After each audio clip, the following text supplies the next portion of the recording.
단열기인데 오늘은 그냥 파워포인트 없이 수업하겠습니다. 내용을 다 가능성 못하지만 어느 정도 기억을 해서 할 테니까 오늘은 파워포인트 없이 할게요. 지금 이거 하나도 좀 시간이 안 걸릴 것 같은데 그냥 파워포인트 없이 그냥 수업하겠습니다. 여러분들은 다 가지고 있을 테니까 보면서 하시면 되고요. 오늘은 되도록이면 6장 수업을 마무리하려고 해요. 6장 수업을 끝내고 이제 다음 시간부터 7장으로 넘어가려고 하는데 일단 오늘 6장 수업을 마무리할 거기 때문에 과제가 있습니다. 5번째 과제 6장 수업을 6장에 대한 내용이죠. 과제가 있는데 과제 문제가 조금 어려울 수가 있어요. 우리가 수업 시간 했던 내용보다는 조금 어려울 수가 있어서 여러분들이 과제를 풀 수 있게끔 제가 오늘 좀 산수를 좀 하려고 합니다.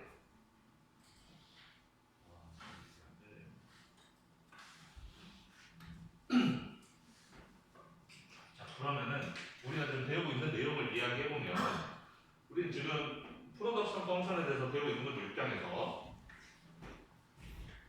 우리가 생산량을 Q라고 했을 때 어떤 K와 L을 집어넣어서 생산량을 만들어내는 것이고 그럴 때 우리는 이 생산량이 아이소컨트라고 해서 이런 식으로 생산량이 결정돼서 특정 생산량을 생산해낼 때 K와 L의 조합이 K와 L이 어떻게 그 중간점에 있으면은 좀 덜 투입해도 되고 한쪽을 많이 투입하는 경우에는 생산 효율성이 떨어진다고 했어요. 이렇게 이해가 되죠? 그래서 만약에 여기가 L이고 여기가 K였나?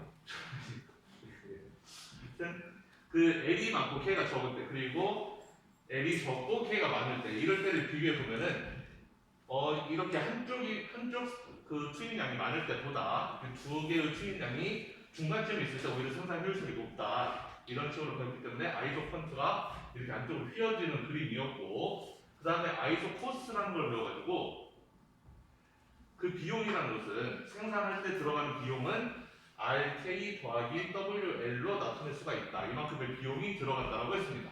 그래서 R은 쉽게 말하면 K에 대한 가격을 의미하고 W는 L에 대한 가격을 의미하는 거죠. 그래서 K를 몇 단위 쓰느냐 곱하기 K의 가격 그 다음에 L에 대한 가격 곱하기 L을 몇 단위 쓰느냐 이렇게 다 하면 이게 최종 비용이 된다고 했어요. 그래서 이 비용을 C라고 우리가 표현을 한다 그러면 우리가 K가 세로축이니까 K에 대해서 표현하면 RK는 C-WL이니까 K는 R분의 C 마이너스 R분의 W L 이렇게 쓸 수가 있어서 결국에 이거를 그림으로 나타내보면은 여기가 R분의 C가 되고 이 기울기가 마이너스 R분의 W가 되는 이런 식의 직선이 된다고 했습니다.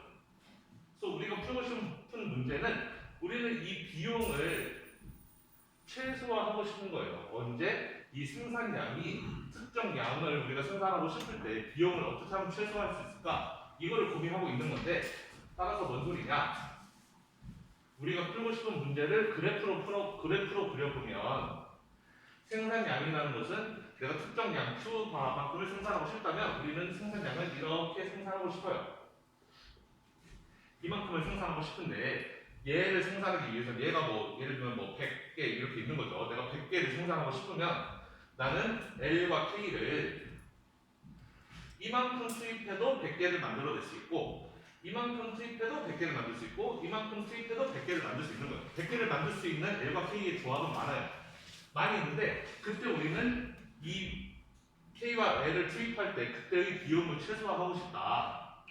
그럼 그때 비용은 어떻게 계산이 되느냐? 그 점을 지나는 그리고 기울기가 마이너스 R분의 W인 직선을 그려보면 된다. 아이소코스가 이렇게 그려지는데 이 점을 지나는 아이소코스가 이렇게 그려지고 이 점을 지나는 아이소코스가 이렇게 그려지고 이 점을 지나는 아이소코스가 이런 식으로 그려진다는 거죠. 아이소코스를 우리는 최대한 안쪽으로 끌어들이고 싶은 거예요. 네? 우리는 C를 최대한 줄이고 싶은데 미니마이즈 하고 싶은데 그 C라는 건 이 그래프에서 어디를 나타내느냐? 바로 이 Y 절편에 C가 있는 거잖아요. C가 크면 클수록 위로 올라가겠죠. C가 작으면 작을수록 아래로 내려올 것이고 우리 C를 줄이고 싶기 때문에 아래로 내려야 돼요. Y 절편 아래로 내린다는 얘기는 직선을 안쪽으로 그래야 된다는 얘기죠. 그래서 여기서 생산하는 아이소코스가 이렇게, 여기서 생산하는 이렇게, 여기서 생산하는 이렇게 간다면은 우리는 아이소코스가 가장 왼쪽 아래에 있는 데에서 생산해야 되기 때문에 바로 이 지점에서 생산을 해야 된다. 그러면 아이소코스를 가장 왼쪽 아래로 보내기 위해서는 이 지점, 이 점에서 이게 접하면 된다는 거죠. 이 직선과 이 곡선이 접하면 된다. 그러면 더 왼쪽 아래로는 갈 수가 없으니까 언제 접하느냐? 기울기가 같을 때다. 아이소코스의 기울기와 이 곡선의 이 접점에서의 기울기가 같을 때. 근데 우리는 그때 이 지점에서의 곡선의 기울기를 MRTS라고 부른다 그랬죠. 그거를 MPL 나누기 MPK로 계산한다라는 것까지 배웠습니다. 그래서 결국에는 우리는 MRTS하고 이 R분의 W하고 같은 지점에서 생산을 하면 된다. 라는 거를 지난 시간에 배웠어요. 그러면은 머리로는 이제 그래프로는 이해하기 쉽죠. 우리가 이 생산량을 맞추고 싶을 때 아이소코스를 최대한 왼쪽으로 보내려면 접해야 된다. 머리로 그래프로는 이해하기 쉬운데 이제 시험 문제는 이제 숫자로 나온단 말이에요. 여러분들 그 과제도 그렇고. 그러면은 이제 문제를 실제로 어떻게 풀어야 되는지 한번 봅시다.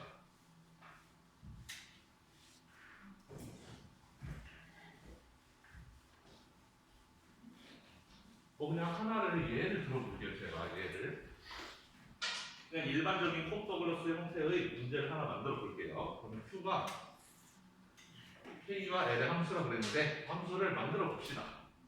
Q가 예를 들어서 K의 알파승 곱하기 L의 1-알파승이라고 이렇게 가정해 볼게요. 생산 함수는 뭐 가정하기 나름이니까요. 지금 이 문제에서는 이렇게 콤더글러스 함수의 형태인데 이렇게 생산 함수가 K 알파 곱하기 L의 1-알파 일반적인 형태죠.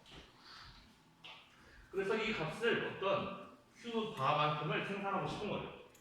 그래서 하는 생산량을 정해놓고 그거에 대해 그만큼을 생산하기 위한 비용을 최소화하는 문제를 푸는 거예요. 우리는 미니마이즈 하고 싶다. RK 더하기 WR을 최소화하고 싶다. 이 Q 바만큼을 생산을 해야 돼. 얘는 어떻게든 생산해야 될 때 생산하기 위해서 K와 L을 어떻게든 투입을 해야 되는데 투입했을 때의 비용을 우리는 최소화하고 싶다. 이 문제를 풀고 싶은 거예요, 지금. 자, 그러면 R분의 W하고 MPL 나누기 MPK요. 얘네 둘이 같아야 되는 게 조건이라고 했잖아요.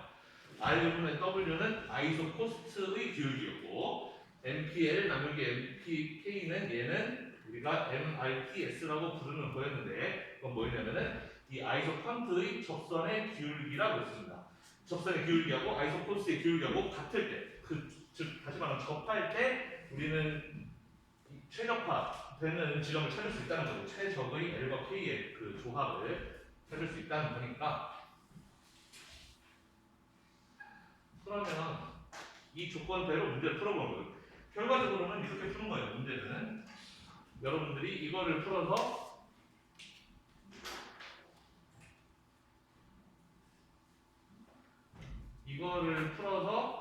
여기서 하나가 나오고 우리는 지금 L과 K를 찾는 거니까 미지수가 두 개인 거예요. 미지수가 두 개인데 미지수가 두 개인 거를 풀려면은 방정식이 두 개가 필요해요. 연립 방정식이 있어야지 미지수 두 개를 구해낼 거 아니에요? 뭔 말인지 이해가 되나요? x 더하기 2y는 6 이러면 x, y를 찾을 수가 없잖아요. 미지수는 두 개인데 식은 하나니까 우리는 식이 하나 더 필요해요. 2x 더하기 3y는 뭐 8. 이런 식으로 식이 하나 더 있으면은 식이 두 개, 연립방정식이 있으면 우리는 x도 구하고 y도 구할 수 있는 거잖아요. 미지수가 두 개면 식이 두 개가 필요한데 우리는 여기서 식을 하나 찾아낼 수가 있고 그 다음에 또 하나 식은 애초에 이거 여기에 두 번째 식이 있는 거죠. 그래서 1번 식과 2번 식을 연립해서 연립방정식을 풀어서 K와 L을 찾아내면 되는 겁니다. 그럼 2번 식은 여기 나와 있고 1번 식 풀어보겠습니다. R분의 W는 MPL을 구하래요. MPL과 MPK 한 번씩 구해볼까요? 그러면 차근차근 MPL은 L로 미분하라는 거죠. 생산 함수를 L로 편미분해라. 근데 원래 함수가 뭐였냐면은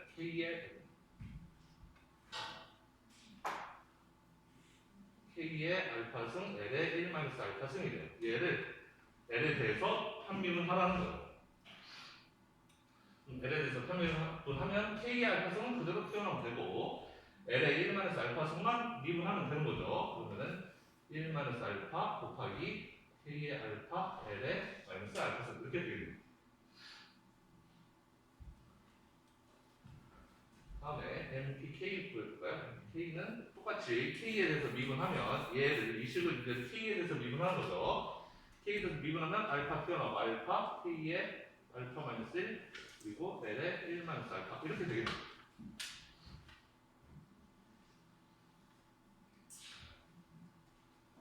그러면 MPL분의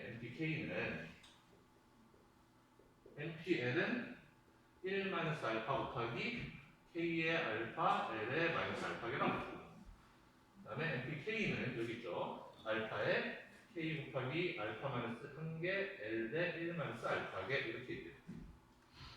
자, 그러면 이거는 이렇게 쓰는 건 복잡하지만 좀만 계산해 보면 쉬워요. 지우면 알파분의 1 마이너스 알파 나오고 이거 알파분의 1 마이너스 알파 나오고 자 여기는 K가 알파계가 있는데 여기는 알파 마이너스 1개가 있어요. 그러면 얘가 얘보다 한 개 더 많이 갖고 있는 거 맞죠? 알파가 예를 들어 3이라 그러면 얘는 3개, 얘는 2개 있는 거잖아요. 위에가 하나 더 갖고 있는 거죠. 알파 깨고 알파 마이너스 1개니까 얘가 하나 더 있죠. 즉 K가 위에 하나 더 있어요. 약분하면 위에 K가 하나 남는다는 거죠. 맞나요? 어렸을 때 이런 거 배웠습니까? X의 5승 X 3승분 X 5승 이렇게 있으면은 밑에 3개 있고 위에 5개 있으면 이건 X 위에 2개만 남게 이렇게 되는 거잖아요. 그렇죠? 5 빼기 3에서 2가 나온 거죠. 알파에서 알파는 C를 빼니까 1만 남게 된다. 같은 논리로 생각하면 여기는 마이너스 알파, 여기는 마이너스 알파였는데 1이 한 개 더 있어요. 위에 거랑 아래 거랑 비교해보면은 아래에 한 개가 더 있는 거예요. L이 둘 다 마이너스 알파였는데 얘는 한 개가 더 1이 더해졌으니까 따라서 밑에는 L이 하나 더 있다. 그래서 얘가 뭐랑 같아야 된다? 우리는 이 MPK는 MPL, 즉 이거는 MRTX라고 부른다 그랬는데 이 값은 R분의 W랑 같아야 된다. 얘는 아이소컨스의 기울기였고 얘는 아이소코스트의 기울기였으니까 아이소코스의 기울기랑 같게 만들어주면 돼요. 얘가 R분의 W랑 같아지면 된다. 이게 바로 1번식 얘가 2번식 미지수는 L과 K R과 W는 미지수 아니에요? 그렇게 들어올 수 있는데 우리 여기서는 얘네들은 미지수로 취급 안 해요. 얘네들은 그냥 상수라고 생각하는 것이고 우리가 구하고 싶은 거는 지금 L과 K를 몇 개 투입해야 되느냐 우리는 지금 뭘 구하고 싶은 거냐면은 아이소컨스가 이렇게 있을 때 우리는 얘를 아이소컨스가 이렇게 지나서 이렇게 접하는 그때의 L과 그때의 K를 우리는 구하고 싶은 거잖아요. L과 K가 미지수인 거죠. L과 K를 몇 개 투입해야 되느냐 그래서 미지수가 2개인데 1번씩 구했고 2번씩은 문제에서 주어졌고 그 2개를 이제 연립해서 공정식을 풀면 돼요. 여기까지만 와도 좀 힘들어요.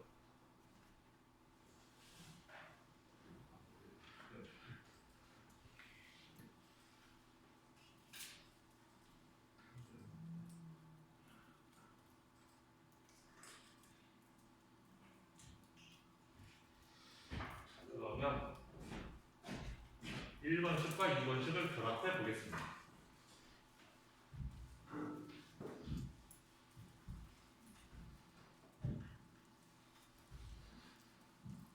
그럼 1번식을 좀 예쁘게 바꿔보면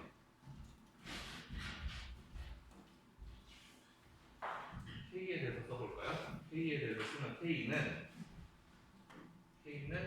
1 마이너스 알파분의 알파 곱하기 R분의 W 곱하기 L 이라고 쓸 수가 있겠네요. 지금 이 식을 변형한 거예요. K는 남겨두고 다 오른쪽으로 보낸 겁니다. 그러면 알파는 올라가고 1 마이너스 알파 내려가고 L도 올라가고 그러니까 K 남겨두고 다 오른쪽으로 넘기게 이렇게 되는 거죠. 그 다음에 그럼 K가 이렇게 생긴 거니까 K를 여기다 집어넣으면 그러면 이제 L에 대해서 문제를 풀 수 있겠네. 가 되는 거죠. 그럼 K 대신 K 여기 K 대신에 이걸 집어넣습니다. K의 알파승 곱하기 1 마이너스 L의 1 마이너스 알파승은 Q 라고 했는데 이 K 대신에 이걸 넣는 거죠. 여기다가 K 대신에 저것을 써요. 그래서 1 마이너스 알파분의 알파 곱하기 R분의 W 곱하기 L의 이것을 뜻으로 네. K 대신에 부모님이 여기 썼던 거 옮겨주면은 얘를 K 대신 집어넣고 K의 알파, L의 1 마이너스 알파는 Q. 그럼 다 끝났습니다. 그러면 1 마이너스 알파분의 알파 곱하기 R분의 W의 알파승 곱하기 얘만 빼내면 얘는 L의 알파승이죠. 그 다음에 곱하기 L의 1 마이너스 알파승은 Q바.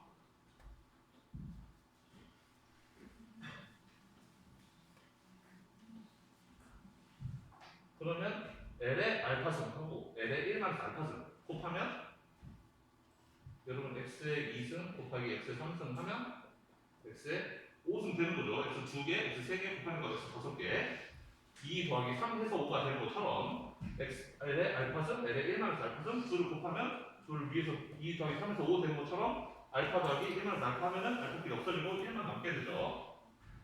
얘네 둘을 곱하면 L이 되는 거예요. L의 1승입니다. 자, 그래서 다 풀었다. 그래서 L은 우리가 보고 싶은 L 최적의 L은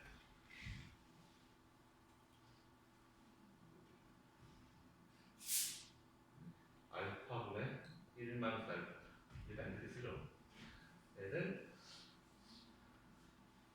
1 마이너스 알파분의 알파 곱하기 R분의 W의 마이너스 알파승 곱하기 Q바 이렇게 쓸 수가 있겠습니다. 일단. 그러니까 얘를 오른쪽으로 넘겨준 거죠. 오른쪽 넘어가면 분모로 넘어가는데 분모로 써도 되지만 이렇게 마이너스 승을 붙여도 되니까 이렇게 써도 되지만 왠지 마이너스가 좀 많이 불편하다. 그러면은 이렇게 써도 되겠습니다. 여기 분모 분자를 바꾸고 마이너스를 없애면 되니까 알파분의 1 마이너스 알파 곱하기 W분의 R 이렇게 하고 알파 곱하기 Q바 이렇게 쓰면 되겠죠. 가장 깔끔하게 쓴 답은 이 정도의 답이 되겠습니다. 이게 왜 이렇게 돼요? 이렇게 묻는 학생이 있다면 x의 마이너스 1승은 x분의 1의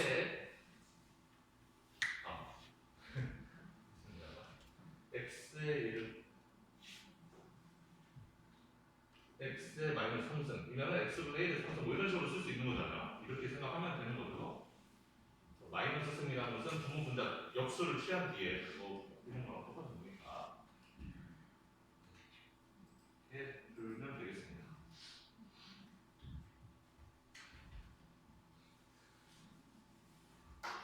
그러면 L에 대해서 이렇게 풀었다? 그럼 K에 대해서 똑같이 풀 수 있겠죠. K에 대해서도 지금 했던 방식대로 그대로 아까는 K가 어떤 L인지 해서 L을 집어넣지 마. 이거는 반대로 L이 무슨 K인지 해서 여기다가 L 대신에 뭐뭐뭐 K 이걸 집어넣어서 풀면은 그냥 이거 그대로 바꾸는 형태로 나오게 됩니다. 이렇게 1 마이너스 알파분의 알파 R분의 W 1 마이너스 알파승 곱하기 Q 이렇게 나오게 될 거예요. 기차로 바꾸는데 풀어보면은 이렇게 나올 수밖에 없습니다. 그래서 우리는 L이 몇 개이고 K가 몇 개인지를 이렇게 뭐 알파, RW 이런 것들을 집어넣어서 풀 수가 있다. 근데 여러분들 과제는 저렇게 이렇게 어렵게 문제를 내지 않았고 여러분 과제에는 뭐 문제들이 이렇게 나오는 걸 예를 들면은 Q는 K의 0.4승, L의 0.6승, 알파의 0.4, 알파가 0.4인 셈인 거고, 그다음에 W의 가격은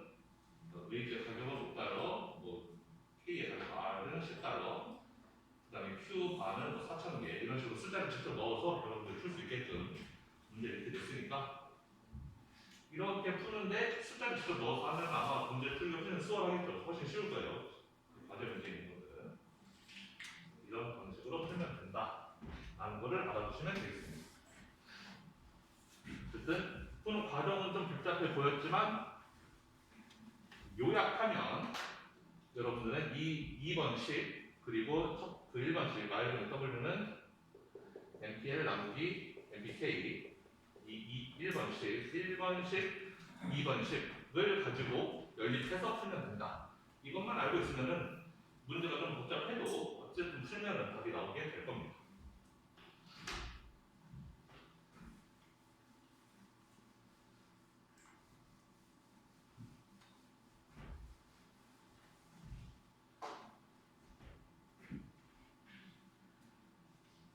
자, 그리고 제가 지난 시간에 설명 하나 잘못한 게 하나 있는데 파워포인트 보면 제가 뭘 잘못했냐면 제가 미시경력을 너무 오랜만에 하다 보니까 사실 내용을 처음부터 끝까지 잘 몰라요.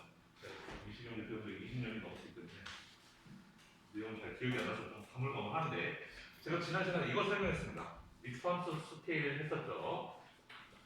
리스폰스 스케일 하면서 이게 뭐였냐면은 생산 수입량을 2배를 했을 때 산출량 결과물이 2배 이상으로 나오는지 2배 더 적게 나오는지 그걸 보여준 게 리스폰스 스케일이었는데 그래서 이거를 우리는 컨스턴이 있었고 인크리징이 있었고 디크리징이 있었죠. 컨스턴이라는 것은 인풋을 2배 집어넣었더니 결과물도 2배로 튀어나오는 거죠. 3배 집어넣으면 3배 튀어나오고 이렇게 되는 게 컨스턴이었고 인크리징은 2배를 집어넣었더니 2배 이상으로 튀어나오는 경우 그런 걸 의미하는 거죠.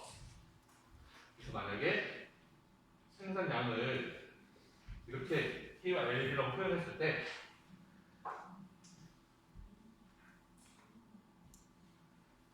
이런 거죠. 내가 K도 원래 영어로 하면 C인데 그냥 2라고 쓸 때 2배로 할게요. 우리는 K도 2배를 집어넣고 L도 2배로 2배씩 이렇게 집어넣었더니 결과물이 내가 원래 그냥 한 개씩 넣었을 때의 2배보다 2배랑 똑같이 나오면 우리는 컨스턴이라고 부르는 거고 2배보다 더 많이 나오면 우리는 인크리징이라고 부르고 2배보다 적게 나오면 디크리징이라고 부른다는 거죠.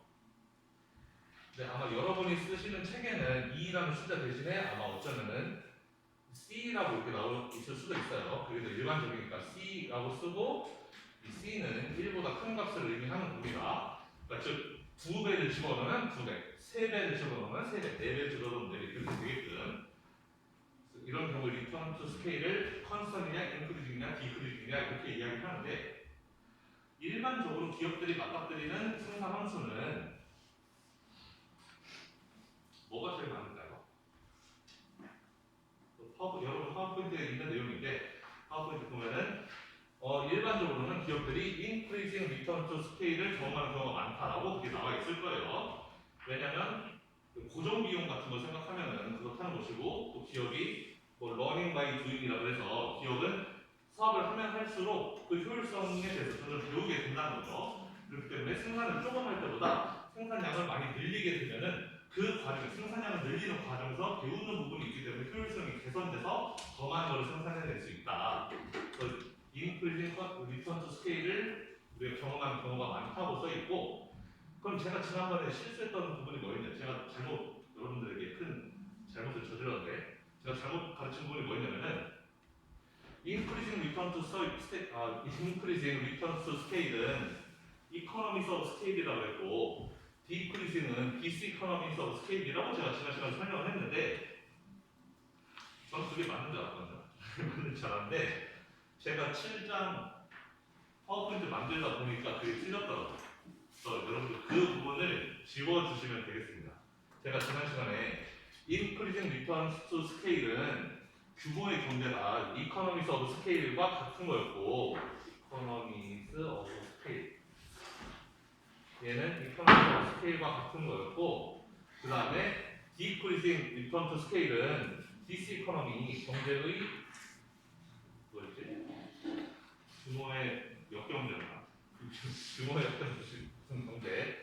디스이코노미스 오브 스케일이라고 제가 지난 시간에 설명했는데 그게 틀렸다고 하면 이게 같지 않대요. 이게 같은 게 아니고 여기 리턴스 투 스케일은 생산 함수에서만 우리가 이런 단어를 쓸 수 있다. 그리고 이코노미스 오브 스케일, 디스 이코노미스 오브 스케일은 우리가 비용 함수에서 쓸 수 있는 단어, 용어라는 거예요. 저는 좀 비슷한 뜻이라서 비슷하게 해석을 했는데 엄연히 다른 거다라고 책에서 딱 선을 그어놨는데 제가 6장까지만 공부하고 7장 공부를 안 했었어가지고 지난 시간에 제가 틀렸었습니다.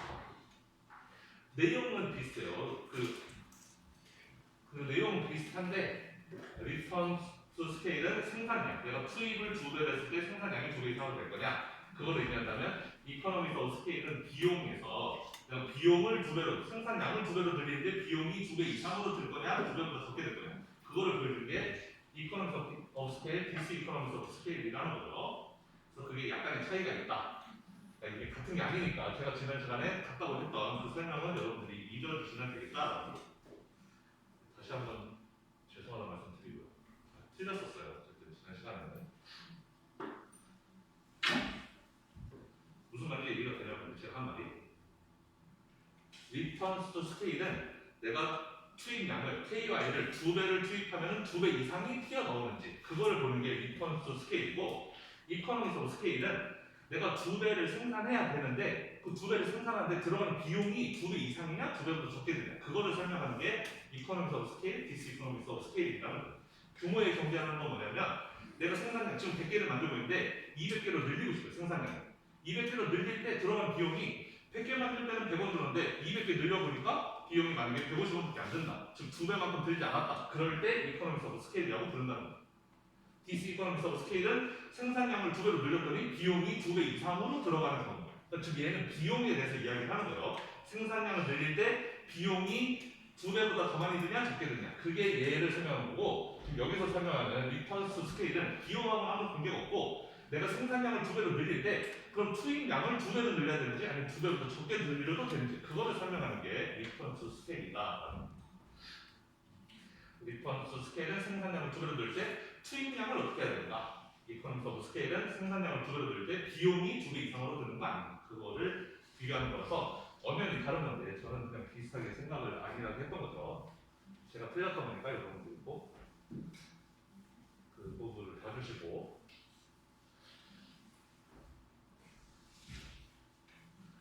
그 다음에 여러분들 파워포인트에 보면은 그럼 이거 한번 해볼까요? 우리가 일반적으로 보는 그 생산함수가 제가 아까는 K의 알파승, L의 1마이너스 알파승 이렇게 썼는데 콕 더블 함수는 이렇게 꼭 둘이 합쳐서 알파 더하기 1마이너스 알파에서 1이 되게끔 할 필요는 없거든요. 콕 더블 함수는 알파의 K 알파승, L의 벡터승 이런 게 일반적인 콕 더블 펑션인데, 그럼 콕 더블 펑션이 어떨 때 컨스턴트 리턴 투 스케일이고 아니면 어떨 때 인크리징인지 그거를 한번 봅시다. 그러면은 얘가 FK인 거죠. 생산 함수가 이렇게 생겼다. 그러면은 생산 함수 2배를 집어 넣어보는 거죠. 2K, 2L을 집어 넣어보는 거예요. 2배씩 집어 넣으면 어떻게 될까? 그럼 2K의 알파승 2K의 알파승 곱하기 2K의 알파승 2L의 벡터승 이렇게 된다는 거죠. K 대신에 2K를 넣고 L 대신에 2L을 넣고 투입량을 2배로 늘려봤어요. K와 L을 2배로 늘려봤더니 K 대신에 2K 넣고 L 대신에 2L을 넣어야 될 거 아니에요? 그럼 넣어봤더니 그러면 계산이 2의 알파 더하기 베타가 될 것이고, 그 다음에 곱하기 K의 알파승, L의 베타승 이렇게 되겠죠. 맞나요? 얘는 2의 알파, K의 알파일 거고 얘는 2의 베타, L의 베타일 텐데 2의 베타, 2의 알파를 곱하면 알파 더하기 베타승이 될 테니까 이렇게 쓸 수가 있겠죠. 얘는 결국에는 2의 알파 더하기 베타승 곱하기 K 알파, L 베타 이거 뭐였죠? 이거 원래 생산함수였죠. 원래 생산함수 F의 KL이었다라는 겁니다. 즉 뭔 소리냐? 투입량을 2배로 K와 L을 2배로 늘렸더니 생산량이 원래 내가 생산하던 것보다 2의 알파 플러스 베타 승만큼 커졌다라는 거잖아요. 맞아요? 내가 K와 L을 2배로 집어넣어 봤더니 그거는 이렇게 풀렸는데 풀고 나니까 원래 생산량 FKL 이게 원래 생산량이었잖아요. K 알파 L 알파 KL만 집어넣었어요. 원래 생산량에 거기에 곱하기 이만큼이 곱해졌다. 2의 알파 플러스 베타수만큼이 곱해졌다. 그렇다면 만약에 알파 더하기 베타가 1이라면 알파 더하기 베타가 1이에요. 알파 더하기 베타가 1이다. 얘가 1이다. 그러면은 2의 1승이니까 2가 되는 거죠. 알파 베타가 1이라면 얘는 2의 1승이니까 2예요. 2라는 건 뭐냐? 내가 투입을 2배를 해놨더니 생산량이 2배로 딱 되었다라는 거예요. 이렇다면 이거는 컨스턴 리턴 투 스케일이 되는 거겠죠. 그렇죠? K와 L을 2배로 늘려봤더니 알파 더하기 베타가 1이라면 얘가 2니까 얘가 전체가 2가 되는 거니까 그럼 2 곱하기 원래 생산량이 2배 투입을 2배로 늘렸더니 생산량은 2배 그럼 우리는 컨스턴 리턴 투 스케일이라고 부르는 거예요. 그런데 이렇게 되지 않고 알파 플러스 베타가 1보다 커요. 예를 들어서 그렇게 쓸 수도 생산상 그렇게 생겼을 수도 있으니까요. 알파가 0.7, 베타가 0.8 그러면 구하면 1.5니까 만약에 1보다 크다. 그러면은 2의 1승이 아니라 1보다 큰 거잖아요. 예를 들면 2의 1.5승. 그럼 2의 1.5승은 2보다 커요, 작아요? 2의 1.5승은 2보다 크겠죠. 2의 1승이 2니까 2의 1승보다 좀 더 하나 더 곱하면 2보다 커지는 거예요. 어쨌든 2의 그 알파 플러스 베타가 1보다 크다면 이 값은 2보다 큰 값이 돼요. 예를 들면 3이 된다는 거예요. 2보다 크니까 3 또는 4 그런 값이 되는 겁니다. 뭔 얘기냐? K와 L을 2배로 집어넣었더니 원래 생산량보다 3배 또는 4배로 생산량이 커졌다는 거예요. 그럼 우리는 이럴 때 Increasing Return to Scale이라고 부르는 거죠. 2배만 늘렸는데 K와 L 인풋을 2배로 늘렸더니 아웃풋이 2배 이상으로 커졌으니까 우리는 Increasing Return to Scale이라고 부르는 거다. 반대로 이 값이 1보다 작다면 우리는 Decreasing이라고 부르는 거죠. 1보다 작다면 얘는 2보다 작은 값이 되는 거니까. 그래서 콕 더불어서 함수가 있을 때 이 함수가 Increasing Return to Scale이 어떻게 되는가를 보기 위해서는 단순히 알파 더하기 베타가 1보다 큰지 작은지만 보면 된다라는 거죠. 예를 들어서 생산수가 K의 0.4, L의 0.6 이러면 둘 더하면 1이잖아요. 이러면 컨스턴트 리턴 투 스케일이라는 거죠. 만약에 K의 0.5, L의 0.7 이러면 0.5, 0.7 더하면 1.2가 되죠. 이러면 Increasing Return to Scale이다. K의 0.2, L의 0.3 이러면 둘 합쳐서 0.5, 1보다 작잖아요. 그러면 Decreasing Return to Scale. 그래서 우리가 톡톡으로서 함수가 있을 때 그 함수가 그 생산 함수가 increasing인지 decreasing인지 이런 거는 이 위에 계수 알파 베타 합이 1보다 크냐 작냐 이것만 봐도 알 수가 있다라는 거예요. 아마 그런 내용이 여러분 그 강의 노트에 예제로 한 문제가 있을 거예요. 그 예제 보면은 아마 이것만 안다면 풀 수 있을 것이고.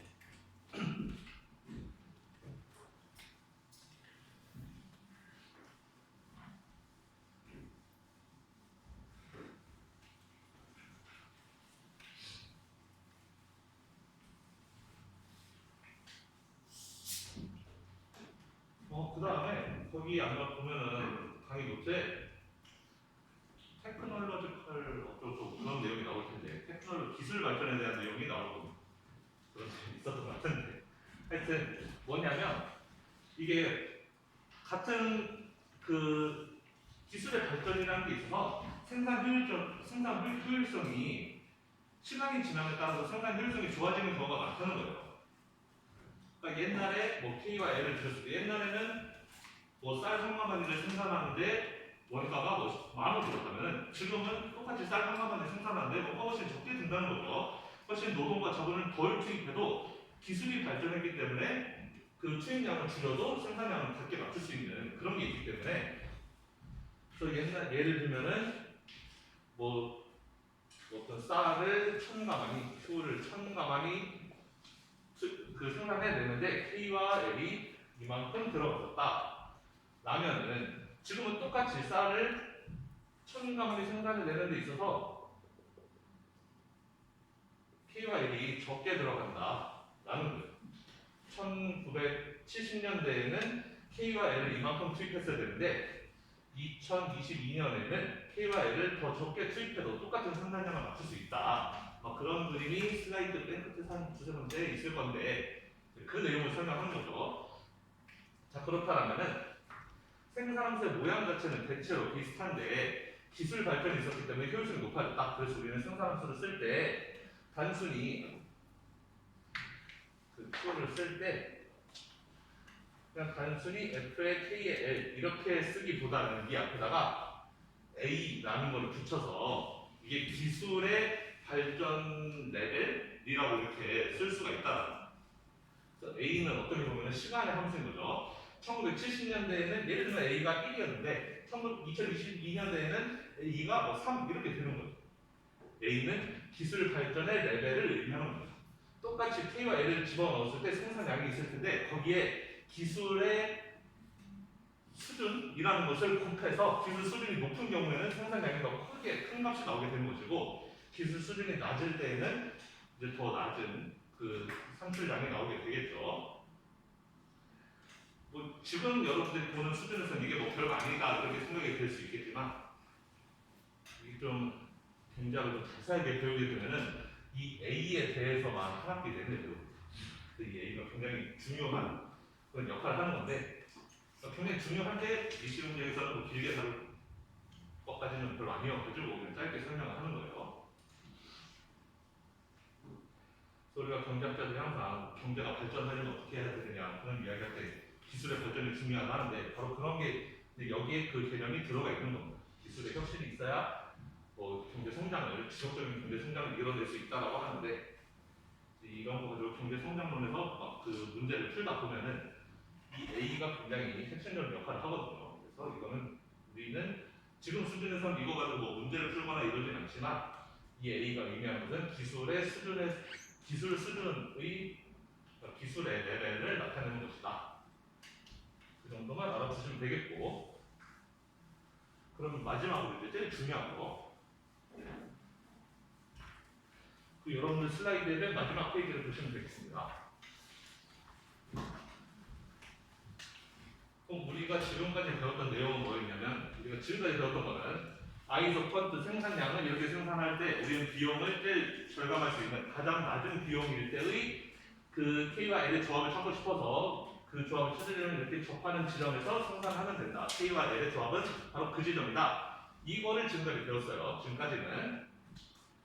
그러면은 이번에는 뭐냐면 이걸로부터 비용 함수를 이끌어내는 것을 배우려고 하는 거예요. 자, 그럼 어떻게 이끌어내느냐?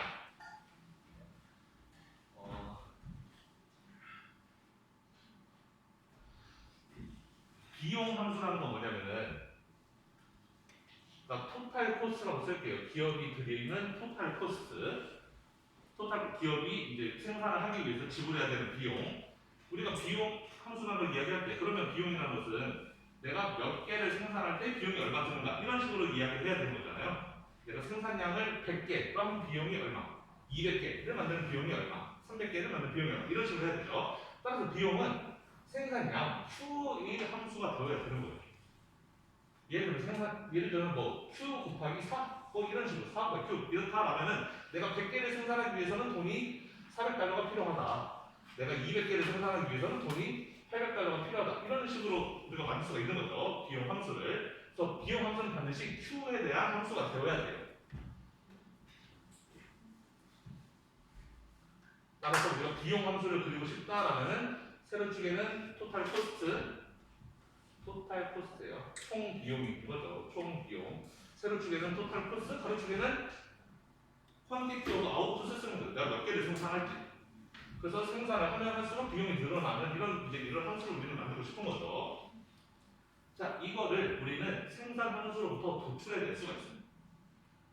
우리가 생산 함수 이거죠. FKL 이걸로부터 우리는 이 생산 함수만 알면은 토탈 코스트를 끌어낼 수 있다. 우리는 이 단계로 넘어가는 거를 7장에서 자세하게 할 건데 6장 맨 마지막에 아주 가볍게 맛보기 정도로만 나옵니다.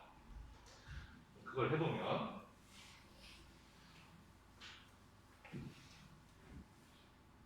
그럼 우리 아까는 내가 Q를 생산량을 딱 정해놨어. 내가 몇 개를 생산하기 위해서 생산을 딱 이 정도로 한다. 그러면 나는 그때 K와 L이 이 지점 제일 좋아. 왜? 아이소코스가 이렇게 접하니까 이렇게 하는 찾았어요. 근데 우리는 토탈 코스를 계산하기 위해서는 아까 내가 생산량이 100개일 때는 비용이 400달러 들고 200개일 때는 800달러 들고 300개일 때는 1200달러 들고 이렇게 된다고 했잖아. 그러면은 생산량을 계속 바꿔볼 필요가 있죠. 100개일 때 비용 얼마? 200개일 때 비용 얼마? 300개일 때 비용 얼마? 이러면은 100개일 때, 200개일 때, 300개일 때 그걸 다 계산해 봐야 되는 거잖아요. 그렇죠?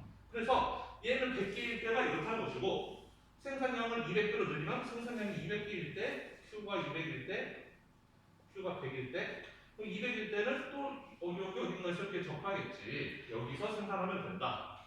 Q가 300일 때 Q가 300일 때는 또 여기 어딘가에서 접하겠지. 또 이렇게 된다는 거죠. 그래서 우리는 생산량을 이렇게 늘려보는 거예요. 생산량 아까는 생산량이 100개일 때 여기서 아이소콜스가 이렇게 발생하니까 접하니까 여기서 생산한다. 우리 지금까지 이것만 풀었다면 이제 생산량이 100개일 때 생산량이 150개일 때는 아이소콜스가 이렇게 생겼는데 그때도 역시 아이소콜스 그려보면은 이렇게 접하더라. 이 지점이 그 최적의 L과 K의 조합이다. 생산량을 200개로 늘려갔더니 200개로 늘리면 이렇고 그때의 최적의 조합은 아이소코스가 이렇게 나온다.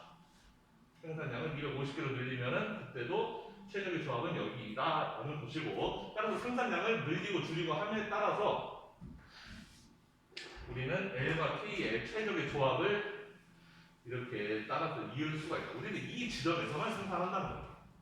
그래서 얘를 그 뭐라 써있나요? 아웃풋 익스펜전 테스트라고 써있을 것 같은데 익스펜전 테스트라고 써있을 텐데 정확하지 않습니다. 기억이 잘 안 나는데 아 맞네요. 익스펜전 테스트라고 나오네요. 그래서 이거는 뭐냐면 그러니까 이 파란 선을 아웃풋 익스펜전 테스트라고 하는 건데 파란 선이 의미하는 건 뭐냐면 우리는 이 외의 지점에서는 생산을 안 한다는 거예요. L과 K의 조합은 그런 지점에서 나올 수가 없다. 생산을 몇 개를 하든 생산을 100개를 하면 여기서 150개를 하면 여기서 200개를 하면 여기서 250개를 하면 여기서 생산을 몇 개로 하든 우리는 이 파란 선상에서만 생산한다는 거죠. L과 K를 여러 가지 조합을 해볼 수 있지만 이런 거 다 해볼 수는 있지만 안 한다 이런 것들을 우리는 이 파란 선상에서만 생산을 할 것이다. 그리고 이 파란 선은 그러면 우리가 구할 수가 있느냐? 사실상 구할 수가 있어요. 파란 선이라는 건, 이 파란 선은 뭘 의미하는 거냐면은 우리가 최적의 생산을 하기 위한 L과 K의 조합들의 모음이거든요. 100개를 생산할 때는 이 지점, 150개일 때는 이 지점, 200개 생산할 때 이 지점. 이 지점들은 뭐의 조합이냐면 내가 생산을 몇 개 하든 100개 하든 200개 하든 300개 하든 관계없이 생산을 몇 개를 하든 L과 K가 최적의 조합일 때를 다 모아놓은 게 아웃풋 익스펜전 패스인 거예요. 그러면 그 최적의 조합이라는 건 언제 나오냐? 얘랑 접할 때 나오는 거잖아요. 아이소컨트랑 아이소코스가 접할 때 나오는 거잖아요. 그럼 그 접할 때 라는 거, 그 접한다는 조건이 뭐였냐?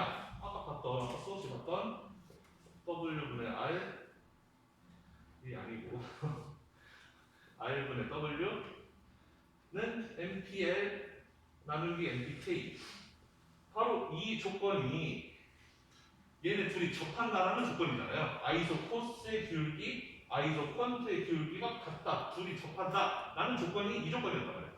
이 조건을 만족하는 지점들이 바로 이 지점들이다라는 거죠.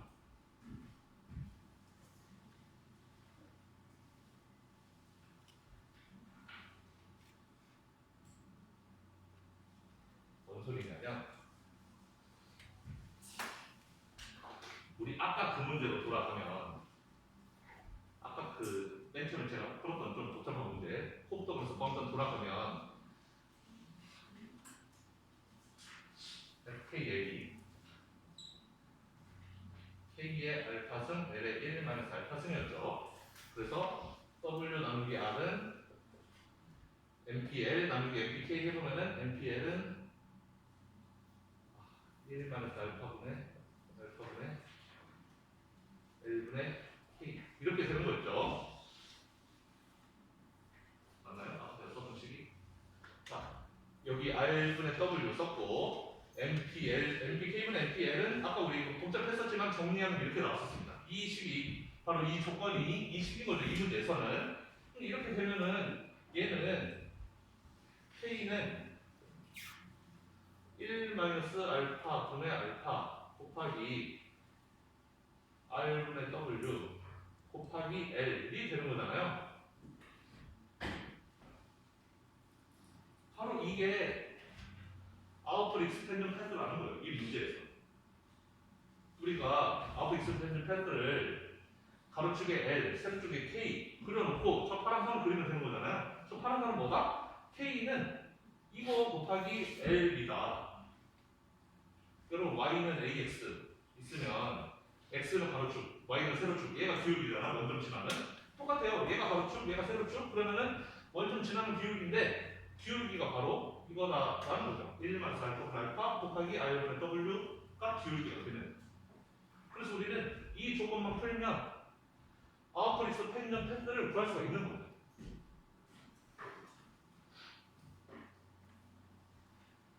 그래서 아웃풋 익스펜전 패드를 여러분들이 구할 수가 있고 사실 그러니까 이걸 예를 들어서 우리 그 과제 문제에서 이렇게 생산함수를 이렇게 주어지면은 이 생산함수를 가지고 여러분들이 이 조건을 풀어내기만 하면 포인트 익스펜전 패드를 여러분들 드라이브 할 수 있다, 계산을 낼 수 있다라는 이 조건만 풀면 끝이라는 거예요. K와 L에 대한 함수만 쓰면 되는 거니까 이 나머지 것들은 전부 숫자죠. 이 문제로 치면은 알파는 0.4, 1 마이너스 알파는 0.6, R은 10, W는 5, 뭐 이런 거죠. 웨이지 레이 15달러, R이 10달러 이렇게 써 있으니까.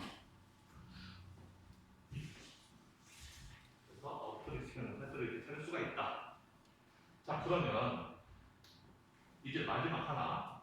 이렇게까지 했는데 아웃풋 익스펜전 패드라는 걸 그릴 수가 있게 됐는데 우리가 정작 알고 싶은 거 8장, 7장으로 넘어가기 위해서 알고 싶은 거는 뭐였냐면 토탈 코스트였던 거예요. Q에 대한 토탈 코스트의 함수를 알고 싶은 거예요. Q를 몇 개 Q를 100개를 생산하기 위해서 비용이 얼마, 200개 생산하기 위해서 비용 얼마, 그 비용, 총 비용을 계산하고 싶은 건데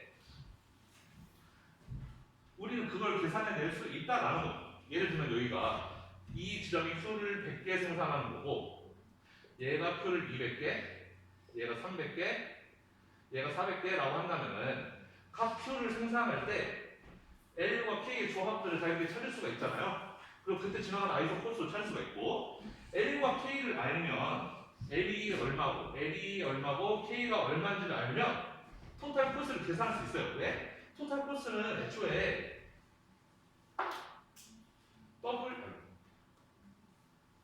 RK 더하기 WL이었기 때문에 그런 거예요. 코스란 것은 내가 K를 쓰는데 사용하는데 들어가는 비용, L을 사용하는데 들어가는 비용, 그 둘 합치면 전체 코스일 거 아니에요? K의 가격 곱하기 K의 수량, L의 가격 곱하기 L의 수량, 그거를 합치면은 얘는 K를 이만큼 사용하는데 들어가는 총 비용, L을 이만큼 사용하는데 쓰는 총 비용, 그 둘 합치면은 전체 비용이 된다. 그걸 우리는 애초에 R과 W는 원래 아는 값이죠. 기울기니까 애초에 일반적으로 문제 주어져 있는 값인 거고 그 다음에 K랑 L은 어떻게 알았느냐? 이 지점을 찾으면 되는 거죠. 이 지점 찾으면은 여기가 L, 여기가 K네. 그러면은 우리는 Q를 100개 생산할 때 비용이 얼마 드는구나 라는 거를 계산해 볼 수 있다라는 거예요. 그럼 100개 생산할 때 비용이 얼마 드는구나, 200개 생산할 때 비용이 얼마 드는구나, 300개 생산할 때 비용이 얼마 드는구나 하니까 결국 Q가 100개일 때, 200개일 때, 300개일 때 그때 각각 비용이 여기 얼마 해서 이렇게 토탈 코스 비용을 그려낼 수 있다라는 거예요.